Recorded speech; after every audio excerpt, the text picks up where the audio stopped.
l'heure des grands rassemblements, on néglige bien souvent le régionalisme et la simplicité d'exister. Lorsqu'on sait que toute civilisation, quelle qu'elle soit, fonctionne à quelques nuances près, sur les mêmes bases folkloriques existentielles, l'homme, la tribu, la nation tout entière doit respecter ces êtres remarquables lorsqu'ils sont issus d'une passion, d'une vie exemplaire témoignant l'originalité. L'homme de la montagne, qu'il soit mineur ou alpiniste, sous le regard abrupt et périlleux de la vie originale qu'il a choisie, hors des modèles approuvés, reste pour l'être normalisé une essence primordiale, une expérience extrême. Leur folie n'est pas passagère, elle s'apparente entièrement à celle de la nature, pas si prévisible que ça, mais ô combien salutaire. Dans ces galeries, l'origine du soleil est réglée par la nuit terrestre. Sous la terre se forme un monde qui appartient aux défunts. Pourtant, vivre au centre de la terre ne donne pas à l'enfer son origine nocturne et nostalgique. Ici-bas, le monde des morts est souvent plus beau que celui des vivants. Car la veine salifère reste l'arbre de vie le plus essentiel, égal au fruit dressé vers l'astre roi qui le fera ployer s'il ose le regarder dans les yeux.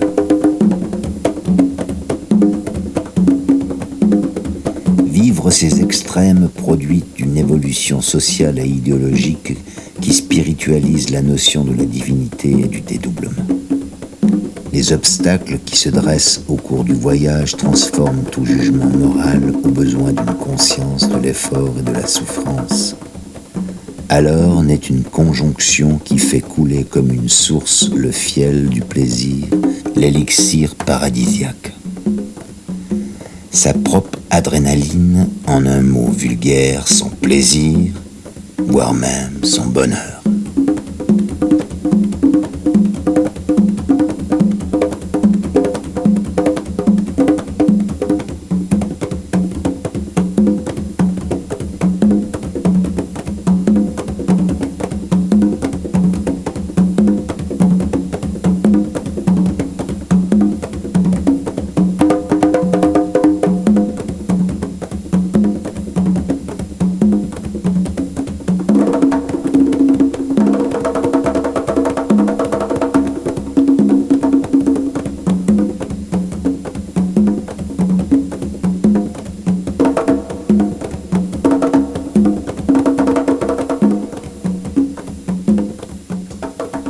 Dès qu'on oublie ce que sont les hommes, on se laisse aller à leur vouloir du bien. C'est pourquoi, sans doute, on conseille de se recueillir de temps à autre, de faire retraite. Entrer en communion avec la matière. Ici, comme une caresse, l'humilité a rechargé énergétiquement mon âme. Pourtant, par un choc, j'entre en lévitation. Du centre de la terre, je me lève dans le strate naturel comme un oiseau à la recherche de la liberté. Plus fort, plus loin que le rêve, je cogne et j'effleure la terre, la roche, l'air pour aller vers le soleil qui se lève et s'incline inlassablement autour de moi, de toi, de nous, de tout. Souvent, depuis, il m'arrive de me jeter comme une vague sur le rocher qui monte et qui descend invariablement. J'aime vivre dans la montagne parce qu'elle oblige l'homme à redresser la tête vers ses cimes, le soleil, vers l'infini. Mais pour cela, il faut une colère, une véritable colère, une colère qui n'en peut plus, qui ne peut plus reculer. Ou le grief contre cette montagne qui obsédait ma fierté par sa sempiternelle présence abstraite m'a poussé vers et contre sa rudesse. Ma colère à son paroxysme rencontra cette grosse gêneuse de montagne qui irrita ma fureur, car en dessous du muvran, la vie se traîne dans les plis, les strates de la suffisance. Non, les hommes d'ici ne sont pas à la poursuite de la réussite, puisque de toute façon, ils réussissent. Leur but n'est pas de sortir d'ici pour aller là-bas. Eux, ils sortent des entrailles de la terre pour escalader et dans le respect conquérir, sans trompette ni tambour. C'est par l'effort et ce regard levé que la route d'ici défile. Ils savent que derrière leurs montagnes, il y a d'autres montagnes, toutes plus belles que l'une et l'autre dans l'assaut sensuel et ultime dès qu'on a su les apprivoiser. Car l'aimer sans avoir la prétention de la vaincre pour soi uniquement, c'est l'agrandir et la respecter. C'est dans ce partage indiscret qu'on reconnaît l'homme de la montagne.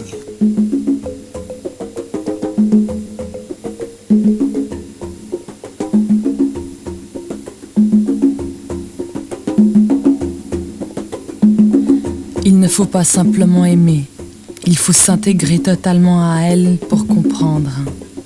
Il parcourt la montagne, ses gens, sa faune, sa flore comme un but définitif. Le centre du monde est en chacun d'eux. Elle les aide à découvrir leur épicentre et à prendre conscience qu'ailleurs le monde, les êtres animés sont de même nature. En apparence, tout homme est différent. En structure biologique, tout homme, toute vie est semblable. C'est la nature qui aide à comprendre que tout est parfait lorsqu'on sait regarder, raisonner à la sueur de la terre. C'est dans la souffrance, la joie que l'on définit par ce dualisme la base de la troisième force, la tolérance. Un mot de plus, je culbutais dans l'abîme. C'est une réaction que l'homme de la montagne connaît particulièrement, parce que c'est dans l'excès qu'on expose son existence. Et sans excès, aucune limite, aucune inscription aux traces existentielles. L'homme se meurt, mais la vie continue car la nature des choses, elle, ne recule jamais.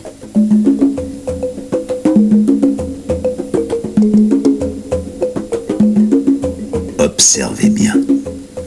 On découvre dans cette nature la véritable et sincère ambition aigrie, doublée d'un conquérant. Ce qui donne cette juxtaposition un sens agressif, dynamique, à celui qui croit qu'il a tout perdu et qui conserve comme dernier recours l'espoir de la gloire modeste. Mais comment l'écrire dans cette langue que les civilisés ignorent ou méprisent ? Pourtant, il est exclu qu'ici, on s'exile. Il est interdit de rompre avec ses souvenirs et jusqu'à un certain point avec soi-même. On aspire à rester et non à advenir. Telle est cependant la force de cette illusion.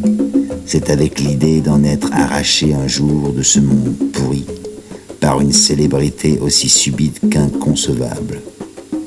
Également tragique devient le cas du poète qui ne sait pas sortir de son enclos. Il écrit pour ses amis, pour 10 personnes au plus. Son désir de partager n'est pas impérieux. Cela doit rester intime. C'est l'apanage des troglodytes, voire des raffinés. Ils ne s'épanouissent qu'en deçà ou en eux. Ils sont toujours en marge de la civilisation. Leur poésie de la vie est compatible avec un génie barbare d'une expression informe qui leur est propre. Ils ont su créer une prose personnelle. Qu'ils se présentent, et quelle qu'en soit la cause, leur exil n'a ni début ni fin. C'est une réelle école de vertige, et ce vertige-là n'est pas donné à tous. Pas facile d'avoir la chance d'y accéder. C'est une situation limite comme toute extrémité, qui ne sait se transporter qu'au détour de la discipline naturelle, par la seule bienveillance de la fatalité. Sinon, il reste un apatride. Il faut savoir liquider ses attaches pour mieux accumuler dans la solitude l'invisible et leurs efforts monstrueux qui les arrachent au monde pour mieux, dans l'absolu, donner un caractère inéluctable qui ne repose sur aucun socle, car toujours en mouvement. Il s'adapte à son sort pour ne plus souffrir, pour ne plus plaire, pour sauver sa jeunesse et ses chagrins. Il s'use sans jamais avoir le mal du pays, ni tomber dans la désuétude. Il a établi son propre exil, cité du rien, patrie à rebours, Mais dès l'instant où il se délecte, le montagnard ne dilapide pas la matière pour rien. Rapide je file, ici et là, en successifs abîmes. Des coups. Je subis des coups, extrêmement brefs, venant de loin, de très loin, de partout. Ici, il m'est impossible d'y échapper. Je suis dans la constellation des coups. Et sous ces coups, je vole. Comme celui-là qui se cache dans le jour, qui vole, qui apparaît seulement dans le jour le plus bleu. Ô oiseau, oiseau de là-haut, de là-bas, qui bat de l'aile, qui s'envole, qui donne des coups à l'air, qui se pose et se repose sur lui, tel mon oiseau familier. Cet oiseau qui vient peupler leur ciel, leur cour des miracles. Moi je demeure sur place, je le contemple, je suis fasciné par son apparition, fasciné par sa disparition. Et là je circule dans mon corps comme dans celui de la montagne. Si je ne me connaissais pas, la peur à nouveau me commanderait. Sournoise comme un mâle sourd d'abord, et quand elle vient la peur, elle vient comme l'éclair, comme le souffle du dragon sorti de la terre, qui désagrège l'édifice tentaculé, adoré et remercié. De je ne sais quoi et de presque rien, c'est la manière qui fait le larron. Rien ne peut vous porter. C'est alors que le nain saute de son épaule. Le courage de sauter est le meilleur meurtrier, mais ce courage-là tue aussi toute compassion, car la compassion est l'abîme le plus profond. Aussi loin que l'homme plonge son regard dans la vie, aussi loin son regard plonge dans la souffrance. Le courage devient le meilleur meurtrier, celui qui agresse, celui qui tue même la mort. Car c'est au-delà de ça que l'homme de la montagne intégrale nous provoque. Il faut qu'il nous enseigne la rigueur, la simplicité et l'humilité.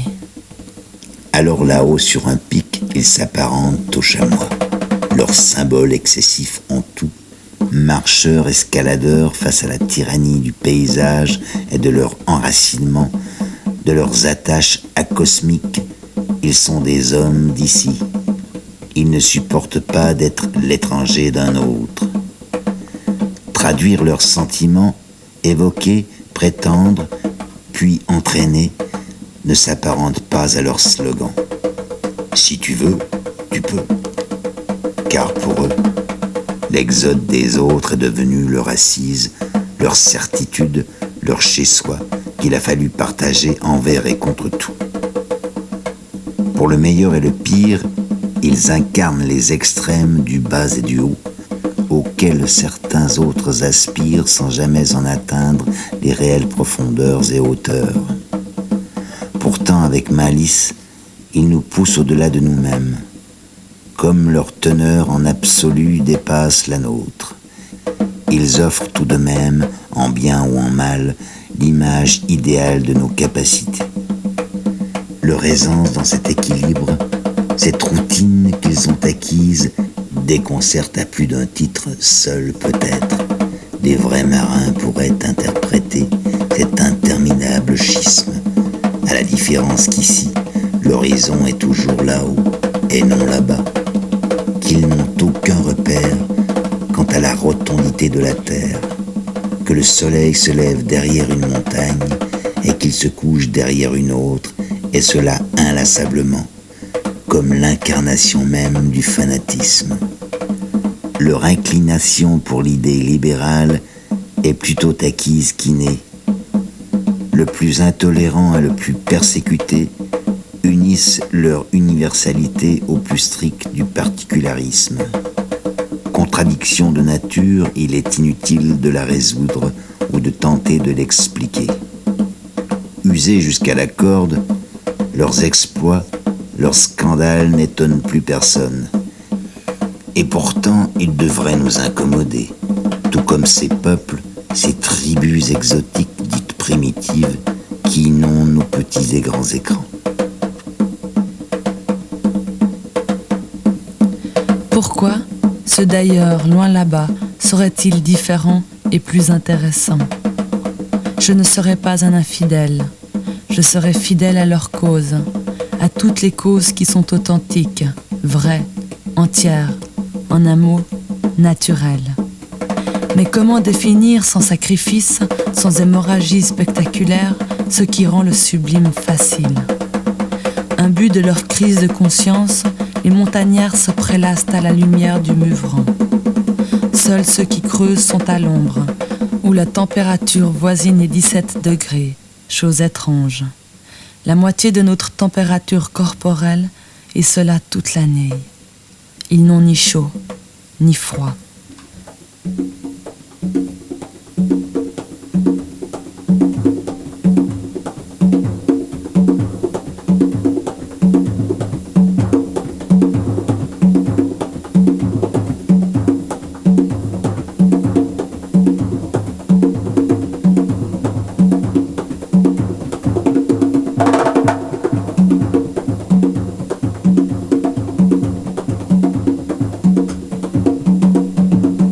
J'ai essayé de divaguer sur les épreuves de ce peuple de montagnards, sur leur histoire qui déroute l'histoire, sur leur destin qui semble relever d'une logique terre à terre, tellement brute que cela devient surnaturel, où la vue et l'inouï se mélangent pêle-mêle, où l'évidence des paysages aléatoires, pourtant, de prime abord, aucun miracle à l'horizon.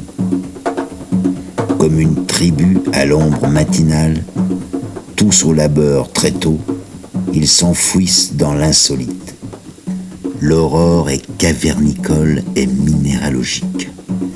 Ils sont inaptes aux douceurs du désespoir, passant outre de leur fatigue millénaire inlassablement, ils marchent. Ils délirent peut-être à un monde au bout là-bas, dans la roche, dans un pli ou une veine. Tout prédispose à tirer un enseignement de cette humiliation, à déduire une règle de cette modestie et de ce principe anormal. Ils préfigurent la diaspora universelle. Leur passé présume leur avenir. Ils n'entrevoient jamais de lendemain. Quand il faut y aller, il faut y aller. Il n'y a pas de jour qui chante ni qui déchante. Ils marchent tous non pas vers un but, mais parce que c'est ainsi. C'est comme ça. Et dans leurs pensées, vous suivrez bien ou pas. Tandis qu'ils tracent en dessous, dedans, au-dessus, la certitude de nos incertitudes, comme un véritable point d'interrogation. Être ou ne pas être, pour eux, c'est le drame, car aucune réponse représente toute l'existence par excellence, et plutôt 2 fois qu'une. Conscients de leur singularité, ils y pensent sans arrêt, d'où cet air contraint, crispé ou faussement assuré, si pesant chez eux, qu'ils semblent porter le fardeau d'un secret profond. Au lieu de s'enorgueillir de leurs origines, de les afficher et de les clamer, ils les camouflent. Ce sont des mystiques positivistes, avec l'accent uniquement sur leurs propositions. Pas d'analyse inconsidérée, ils n'offrent pas leur pitié et leur piété engage. Et puis parmi eux, on ne rencontre pas de banquiers pâles. Cela doit signifier quelque chose in profundis, clé peut-être de leur mystère à tous. Combattant par goût, ce ne sont pas des guerriers de l'inutile. Ils ne s'avouent jamais vaincus, bien qu'ils le soient souvent. Jamais damnés ni bénis, ils ont l'instinct de l'intelligence neutre. Aucune tare sinon la leur, qui ne regarde qu'eux. Chaque course, qu'elle soit dedans ou dessus, est digne d'une errance vertigineuse, comprise entre l'humanité pantouflarde et excessive. Leur supériorité n'a comme aboutissement que la relativité de leur existence qui se brise contre l'éternité. On ne pourra jamais les accuser d'être des parvenus. Comment le seraient-ils? Alors qu'ils ont tant tracé, creusé et sillonné leur vallée en dessous du mûvrant. Rien en eux de récent, d'improvisé.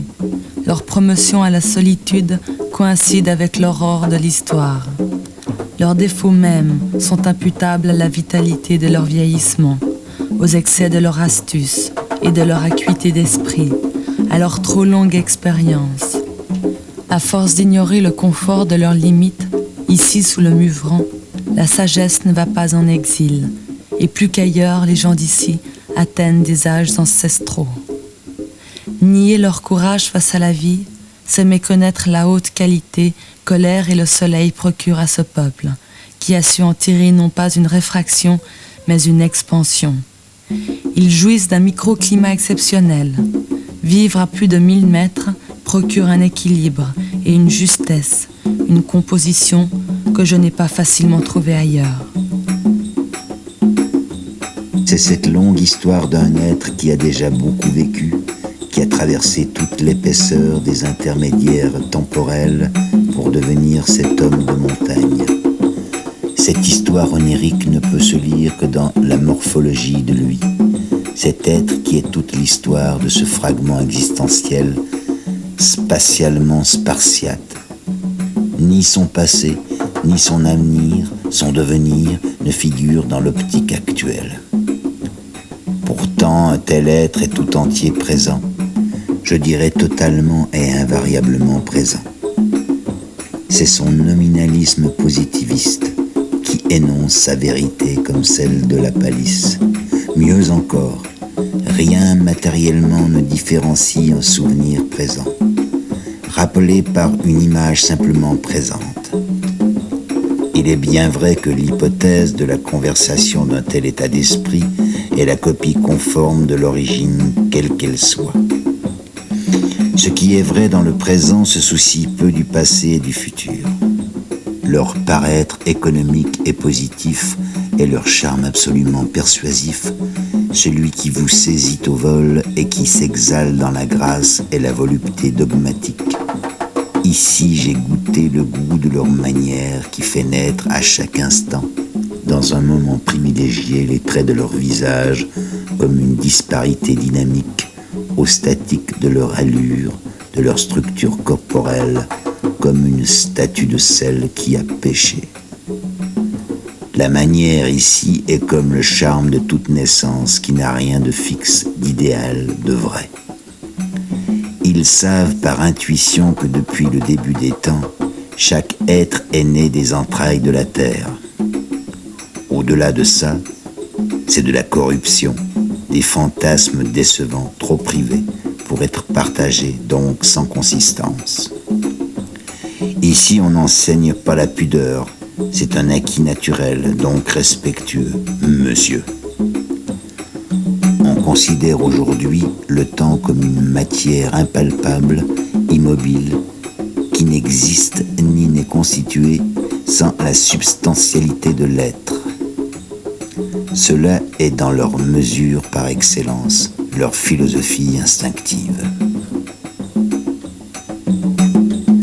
Ils savent que je ne sais pas encore tout sur cette vie-là. Même la grammaticale vient à manquer. Mais je sais par eux qu'un jour je saurai. Ils m'ont donné je ne sais quoi, une éternité, une universalité qui annonce sans doute l'impossible possible, qu'ils nomment connaissable. Sans préjuger d'autrui, ni savoir potentiellement que sera le futur, cette totalité se totalise dans toutes les parties infinitésimales dont l'ignorance peut signifier un ensemble charmant n'ayant pas subi la contagion de la mode éphémère. Pas besoin d'intellectualisme pour convaincre, le geste doit suffire dans toute sa plénitude. Ici, on n'en a cure que l'accident soit à la crête de la vague de la civilisation qui se retourne sur elle-même et va peut-être nous écraser. On voit ici comment le principe mercantile capitaliste par la véritable valeur est écrasé, oublié, sans être attaqué parce que sans importance. On ignore ce genre de choses par une indifférence caractérielle. Il est faux de croire qu'ils le font dans l'abdication, qu'ils se retirent en s'effaçant, résignés à leur misère et à leurs conditions de déchets.